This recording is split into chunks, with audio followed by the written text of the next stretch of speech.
Oke, kita lanjutkan pembahasan kita mengenai regresi linier dengan metode Bayesian. Di video sebelumnya kita sudah sampai pada penetapan distribusi posterior dari beta dan sigma kuadrat.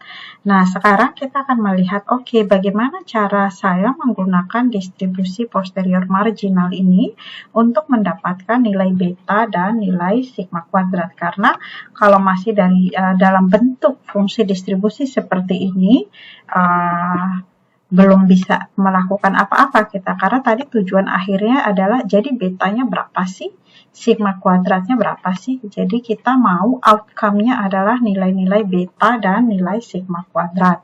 Nah, dari bentuk posterior ini kita bisa mendapatkan, oke, ini adalah marginal posterior dari beta dan marginal posterior dari sigma kuadrat. Kita mendapatkan marginal posterior ini, lihat kembali pembahasan di pada video mengenai Gibbs sampler, MCMC Gibbs sampler. Kita bisa menggunakan algoritma Gibbs sampler untuk mengambil sampel dari masing-masing marginal posterior ini. Oke, nah bagaimana caranya? Di sini sebenarnya kita sudah punya marginal posterior, kita hanya perlu memberikan nilai awal saja. Nah, sekarang kita lihat bagaimana algoritmanya. Untuk menyusun algoritmanya, kita lihat dulu bentuk parameter-parameter dari distribusi tersebut. Jadi yang ini untuk posterior dari beta, ini min-nya adalah min-nya adalah inverse dari matriks kovariansi yang diberikan di distribusi prior. X transpose X, X ini adalah matriks data, gitu ya. Kalau lihat video bagian pertama, yang ini bagaimana isi dari matriks X-nya. Kemudian ini di inverse, kemudian kita punya sigma 0 inverse, beta 0 ditambah, ini tentu maksudnya ini adalah vektor ya, semua dalam notasi vektor matriks. Jadi beta 0 ini adalah bukan yang beta 0 yang kita punya beta 0, beta 1, X1, bukan. Tapi ini beta 0 ini adalah nilai beta 0, beta 1 sampai beta 3. Kalau dalam contoh konteks yang diberikan untuk pembahasan ini tebakan awal gitu ya, atau hyper prior-nya ya. Jadi hyperparameter salah. Jadi parameter dari distribusi prior. Oke. Kemudian ditambah X transpose Y, ini semua dari data kita punya per sigma kuadrat. Ini min-nya, sehingga di sini sebenarnya adalah dan variansinya diberikan di sini. Variansi adalah sigma 0 inverse tambah X transpose X per sigma kuadrat pangkat min 1 ya. Nah, sebenarnya kan kalau dengan metode Gibbs itu sederhana saja gitu ya. Jadi, berikan nilai awal. Jadi, di sini dengan metode Gibbs. Oke, coba kita ke bawah kan. Oke, jadi dengan metode Gibbs sampler ya. Dengan Gibbs sampler, mudah sekali sebenarnya, sederhana sekali. Jadi kita mau mendapatkan nilai beta dan sigma kuadrat. Jadi pada langkah awal, misalkan bilang step 0, ya inisialisasi dulu, berikan nilai awal gitu ya. Nilai awal untuk si beta dan si sigma kuadrat. Misalkan beta ini adalah beta 0, beta 1 sampai beta, kalau di sini beta 3. Misalkan kita kasih ini nilai awalnya, kita kasih subscript ini untuk menyatakan itu nilai awal yang kita berikan, terus kita juga punya sigma kuadrat 0. Nah, bagaimana menentukan nilai awal ini? Bebas saja, bebas gitu ya. Atau kalau mau ya coba misalkan yang dari hasil OLS gitu ya. Tapi itu kalau tidak mau ya pilih aja sembarang nilai. Biasa sih gampangnya ambil nilai 0,000 gitu ya. Kemudian sigma kuadrat awal juga kita berikan. Nah, kemudian step berikutnya adalah update ya. Update nilai beta beta dan sigma square. Bagaimana caranya? Oke, coba kita update dulu nilai beta. Update nilai beta artinya adalah, mintalah, berikan saya nilai beta, satu nilai beta dari distribusi multivariat normal dengan mean dan variasi yang diberikan di sini, gitu ya, dengan mean dan variasi. Menulisnya gini saja lah ya, dengan mean dan variasi yang diberikan. Nah, bagaimana mintanya? Ya ini dengan metode si Monte Carlo, gitu ya. Jadi pada metode Monte Carlo distribusinya kita tahu, kita tinggal panggil saja. Masalahnya di sini adalah mu dan sigma kuadratnya kita harus kasih tahu dulu, gitu. Nah, di sini mean-nya adalah seperti ini. Ini ada sigma 0 ada, gitu ya, diberikan di hyperprior. Ini ada sigma square ini. Nah, ini kita menggunakan nilai yang kita berikan di ini, tebakan awal ini, gitu ya. Kemudian ini dari hyperprior, beta 0 ini juga hyperprior. Kemudian ini dari data, ini kita pakai kembali nilai tebakan awal. Jadi mean-nya beres, berarti sebenarnya di awal ini kita harus ya ini hitung dulu, gitu ya. Jadi di sini hitung dulu si mean-nya, terus habis itu variasinya juga hitung dulu, gitu ya. Hitung mean, hitung variasi, maksudnya matriks varian kovarian ini, terus habis itu mintalah nilai betanya. Oke, jadi dari sini keluarlah nilai beta.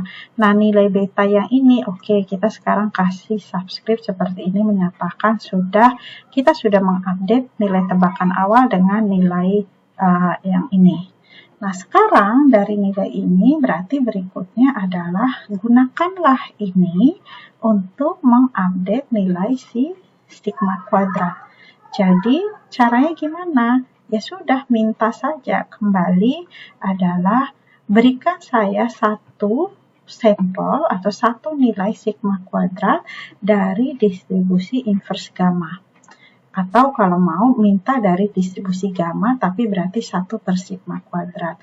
Saya minta satu nilai untuk sigma kuadrat dari distribusi inverse gamma dengan parameter ini adalah nu n, gitu ya. Nu n-nya adalah nu 0 ditambah n per 2, dan parameter yang kedua nu 0 sigma 0 kuadrat ditambah sum square residual ini per 2, gitu.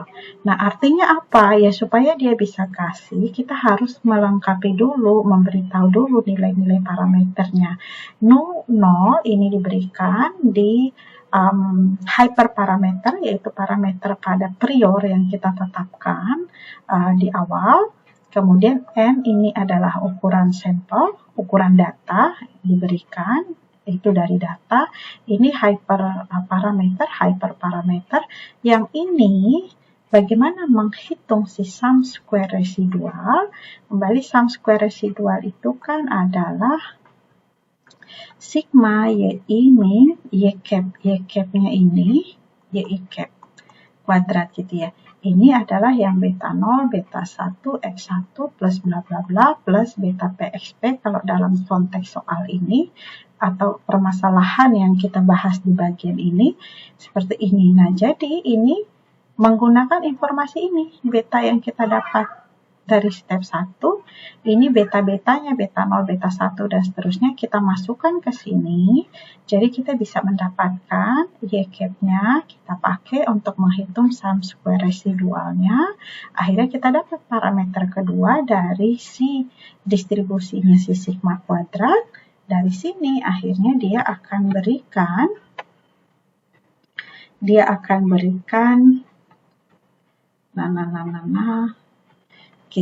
sehingga dari sini outcome-nya adalah kita hitung sum square residual, masukkan ke sini, jadi komplit lah parameternya, sehingga dari sini dia akan berikan suatu nilai sigma kuadrat. Ini kita sebut, kita mengupdate yang tadi nilainya adalah inisialisasi menjadi ini hasil yang kedua. Jadi atau mungkin bisa dibilang ini step 1A, ini step 1 1B gitu ya. Jadi hasilnya dari sini kita dapatkan ini beta yang sudah terupdate dan sigma kuadrat yang sudah terupdate. Nah, lanjut. Kita ulangi lagi proses ini, kita update lagi betanya. Untuk mengupdate beta, ya hitung lagi ininya, min dan variansinya. Sekarang adalah minnya, oke, ini tetap, sigma kuadratnya kita pakai yang ini. Gitu ya, hasil yang terakhir. Sigma kuadratnya hitung, ini sudah apa dari hyperparameter, ini ada, sigma kuadratnya kita pakai yang ini. Oke, demikian juga untuk variasi sigma kuadratnya kita pakai hasil dari step 1. Oke, kemudian kita minta dari distribusi multivariat normal keluarkan beta, gitu ya. Jadi dari sini kita dapatlah beta yang sudah terupdate di iterasi kedua. Nah, hasil dari ini kembali kita gunakan untuk menghitung ini, untuk mengupdate si sigma kuadrat. Update sigma kuadrat, update dulu parameternya, baru kita minta dengan Monte Carlo untuk memberikan satu nilai sigma kuadrat dari distribusi ini. Ininya tetap, N tetap, ini tetap, sigma 0 kuadrat tetap, sum square residualnya yang berbeda. Gitu ya. Jadi sum square residualnya kembali tadi adalah dari sini, sekarang beta 0, beta 1 dan seterusnya kita ganti dengan nilai beta yang kita dapat dari proses ini, beta dari iterasi kedua. Oke, hitung sum square residualnya, kemudian mintalah sigmanya dari distribusi ini, kita dapatlah sigma kuadrat pada iterasi kedua. Demikian seterusnya sampai misalkan iterasi ke S. Oke, kita dapatkan inilah sampel kita gitu ya, yang kita peroleh dari distribusi posterior dengan menggunakan Gibbs sampler. Jadi hasil akhirnya apa?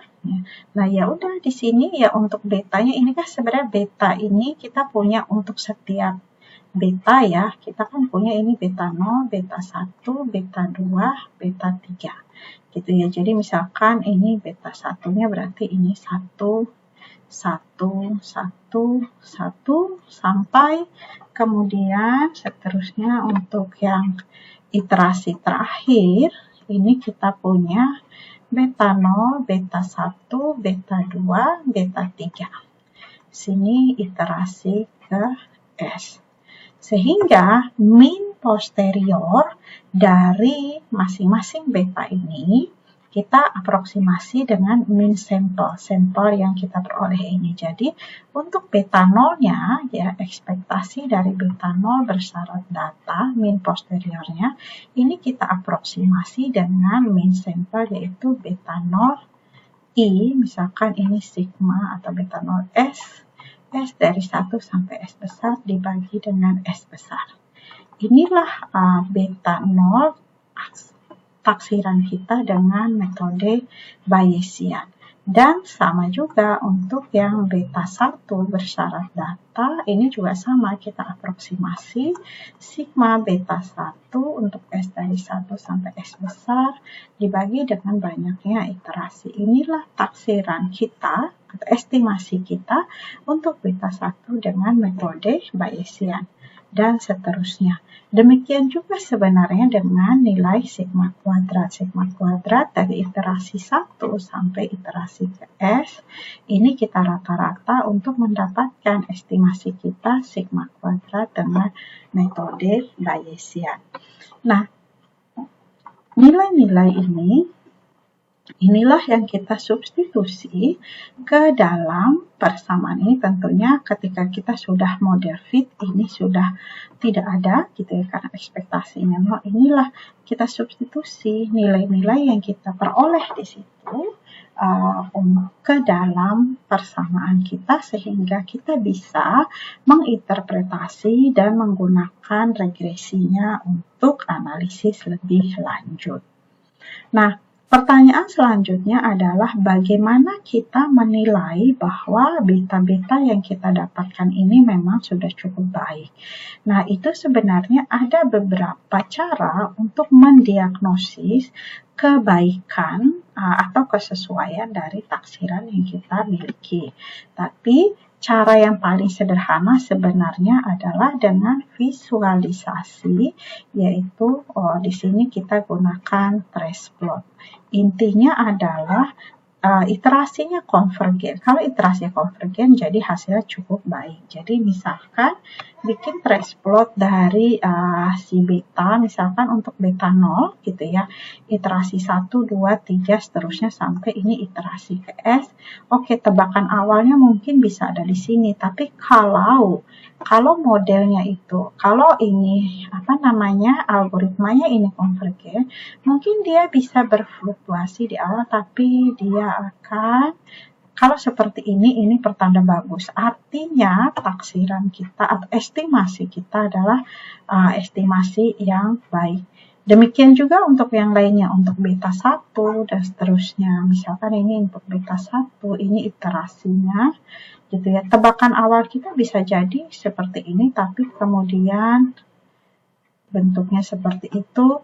Nah, ini artinya dia konvergen ya. Ini secara visual, tapi sebenarnya ada beberapa cara yang lebih formal untuk mendiagnosis hasil dari regresi estimasi dengan Bayesian.